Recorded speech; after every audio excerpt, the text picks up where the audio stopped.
Hello नमस्कार आदाब सलाम सत श्री अकाल केम छो कसे काय केरो हाल है केना छी यहाँ सब कैसन वानी हाउ आर यू कैसे हैं आप लोग केमन आचो मनक काम खम्मा गनी हुकुम केमते अच्छंते की खबर। उम्मीद करता हूँ कि आप लोग बहुत अच्छे होंगे, स्वस्थ होंगे, दुरुस्त होंगे और आपका समय बहुत मज़े में बीत रहा होगा। देवी और सज्जनों, आज के इस वीडियो में एक विशेष व्यक्ति के जन्म कुंडली के बारे में या यूं कहूं तो वार्षिक राशि फल के बारे में 2022 और 2023 के बारे में चर्चा करने वाला हूं कि उनका समय आखिर कैसा बीतने वाला है, कैसा वक्त रहेगा उनका ये वर्ष, और अगर अच्छा है तो उसको और अच्छा कैसे बनाया जाए और अगर बुरा है तो उस बुरे से निकला कैसे जाए। इसी के बारे में आज के इस वीडियो में हम लोग चर्चा करेंगे। आइए समझने की और समझाने की कोशिश करता हूँ। देवी और सज्जनों, आपको मैं बता दूं कि ये जो कुंडली है वो मकर लग्न की है और तुला राशि है इनकी। कुंडली के दूसरे भाव में केतु देवता बैठे हुए हैं, तीसरे चौथे में कोई नहीं, पंचम में सूर्य और बुध विराजमान है, छठे भाव में शुक्र देवता, सप्तम में कोई नहीं, अष्टम में गुरु शनि मंगल और राहु विराजमान है, नवम में कोई नहीं, दसम में चंद्र देवता विराजमान है। इनकी जीवन आखिर कैसी बीतेगी, इनका जीवन हिंदुस्तान के लिए बढ़िया है या हिंदुस्तान से बाहर जाने के लिए अच्छा है, इन सभी विषय पर मैं आपको बता देता हूँ। इनके कुंडली में इस समय में शनि के महादशा में शुक्र की अंतर्दशा चल रही है। शनि जो है इनके कुंडली में अष्टम भाव में विराजमान है, जहाँ से मार्केश का प्रबल योग बना रहा है, और उसमें भी शुक्र की अंतर्दशा आ गई जो इस कुंडली में छठे भाव में आ गया, जो भी मार्केश का प्रबल योग बना रहा है। ये शुक्र 2024 के 9वें महीने तक इस कुंडली के इसी भाव में रहेगा, अर्थात क्या क्या लाभ देगा क्या क्या हानि देगा उसको समझने का प्रयास करो आप। ये कुंडली जो है, शनि जो है इस कुंडली में आपको विदेश के लिए बहुत ही सुपर क्लास का ग्रह है। आपको ये अष्टम भाव में डाल चुका है, इसका मतलब आपको विदेश की तरफ ले जाने का ये हर संभव प्रयास कर रहा है। आप अगर हिंदुस्तान में रह रहे हो शनि के समय में, तो अब जो मैं कहने जा रहा हूँ वो सब परेशानी का आपको पूरे शनि की महादशा में समय समय पर में सामना करना पड़ेगा। अगर हिंदुस्तान को छोड़ देते हो, हिंदुस्तान से बाहर चले जाते हो, दूसरे देश दूसरे कंट्री चले जाते हो, तो यही शनि आपके लिए वरदान साबित हो जाएगा और आपको बहुत ही अच्छा सुंदर और बड़ा शानदार फल देने पर विवश हो जाएगा। लेकिन हिंदुस्तान में जब तक हो तब तक ये नुकसानदेह है। जैसे कि अष्टम भाव में ये शनि बैठा हुआ है, तो इस समय में आपको ये पूरे शनि की महादशा में अचानक से धन हानि का योग आपके लिए बनाएगा। रैंडम लॉस आपकी होगी, पैसे आपके पॉकेट से निकलते चले जाएंगे। अष्टम भाव में इस शनि के बैठने के कारण जो है सो आपको अचानक से बनते बनते काम के बिगड़ने का भी घर होता है ये, तो आपका काम जो है अचानक से बनते बनते बिगड़ भी सकता है। आप उसको ठीक करने की कोशिश करेंगे लेकिन वो आपके हाथों से जो है सो निकलता चला जाएगा। आप बार बार उसको संभालोगे, वो बार बार निकल जाएगा। आप बार बार ठीक करने का प्रयास करोगे, वो बार बार बिगड़ जाएगा। क्यों? क्योंकि अष्टम भाव में शनि बैठा हुआ है। भगवान ना करे, हो सकता है शनि आपके लिए कितना बुरा है मैं आपको बता देता हूँ। आपको दुर्घटना, एक्सीडेंट वगैरह भी शनि करवा सकता है। शनि आपके लिए अष्टम भाव में बैठने के कारण आपके हर काम में रुकावट और बाधा को जन्म देगा। जो भी काम करने की कोशिश करोगे उस काम में आपके करने से पहले ही आपसे जो है तो बाधा आना शुरू हो जाएगा। देवी और सज्जनों, ये जिनकी कुंडली है उनके कुंडली में शनि अष्टम भाव में बैठ करके तीसरी दृष्टि दशम भाव पे डालेंगे, जिसके कारण से पिता के साथ भी टेंशन तनाव की स्थिति उत्पन्न हो सकती है। पिता अथवा पिता तुल्य लोगों से भी लाभ लेने में थोड़ी सी परेशानी का आपको सामना करना पड़ेगा। दसवां भाव आपके सरकार का भी होता है, सरकार के साथ भी टेंशन तनाव परेशानी अथवा सरकार से लाभ लेने में 100 परेशानी आपके रास्ते में आ जाएगी। ये जो 10वां भाव है देवी और सज्जनों, आपके काम और धंधे का भी होता है, तो इस समय में शनि के कारण आपके खुद के काम धंधे में, कारोबार में भी परेशानी का प्रबल योग ये शनि बनाएगा। ये 10वां भाव आपके लिए इज्जत, प्रतिष्ठा, मान सम्मान का भी होता है।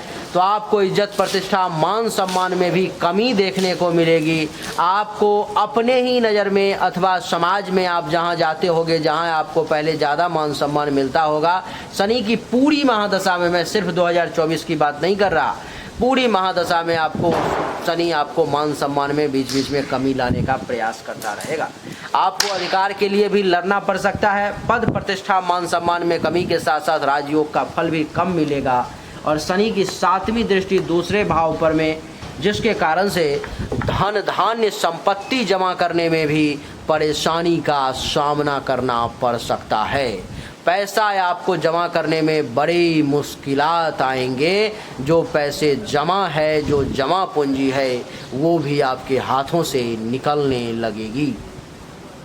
शनि के कारण ये दूसरा भाव आपके वाणी का होता है, तो वाणी में भी ये तीखापन, कड़वापन लाने का प्रयास करेगा और परिवार में भी कलह की स्थिति को उत्पन्न करेगा।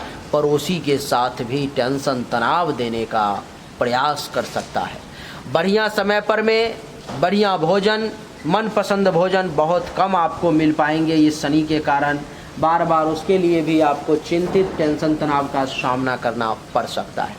देवी और सज्जनों, मैं आपको बता दूं कि ये शनि की यहाँ से 10वीं दृष्टि 8, 9 और 10 पंचम भाव पर में संतान को लेकर के भी चिंता और परेशानी रह सकती है।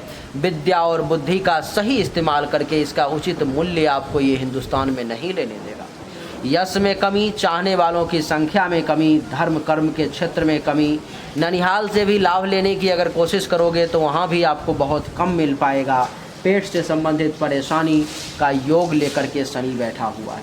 ये शनि आपके लिए, शनि की महादशा 2014 के सितंबर से लेकर के 2033 के 9वें महीने तक है।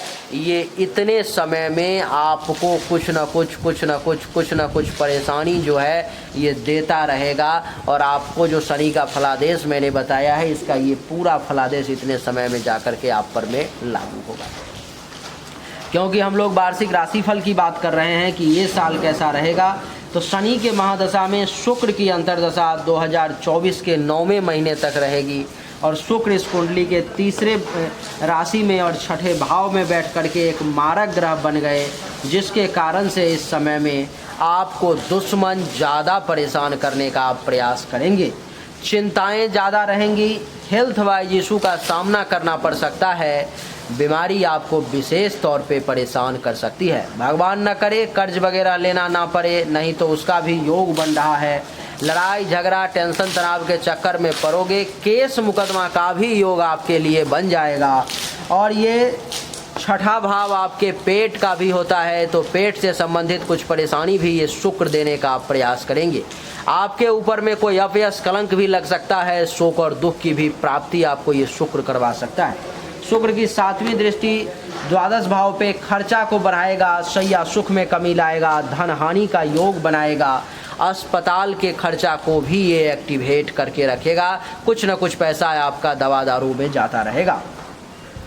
आँख से संबंधित परेशानी, पेट में परेशानी और पाँव में भी दर्द वगैरह आपको परेशान कर सकता है। शुक्र इस कुंडली में मालिक है 10म भाव का और प्लस मालिक है 5म भाव का, तो 10म भाव और 5म भाव के रिगार्डिंग भी परेशान करेगा।